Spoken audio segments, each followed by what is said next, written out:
অমাবস্যা উপলক্ষে তো রোজ দিনে সকাল সকাল স্নান করতে লাগে।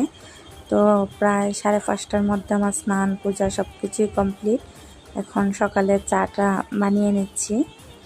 তো সকালে চা না খেলে নিজের কাছে ভালো লাগে না। তো চা টিফিন খেয়ে তারপরে আমি আয়া পড়লাম আমার রুমটি গুছাইতাম। তো এদিকে আমি বিছানাটি সুন্দর করে গুছাইয়া তো আমার সকাল সকালেই কাজগুলি আমি করে নিচ্ছি। তারপরে আমার কিছু কাপড় আছিল, কাপড় টাপড়টিও সুন্দর করে আলনার মধ্যে গুছাইয়া রাখলাম। তারপরে আমি বিছানাটিকে ভালো করে একটু ঝাড়া দিয়া ঘরটাও সুন্দর করে ঝাড়ু দিয়া লাইলাম। আর সকাল থেকে প্রচণ্ড বৃষ্টি হইতেছে বাইরে। তো ওয়েদারটাও ঠান্ডা ঠান্ডা। তো বৃষ্টি কমার পরে আমি ঘরের দরজাটা সুন্দর করে একটু মুছা দিলাম। তো ভিডিওটা এখানেই শেষ।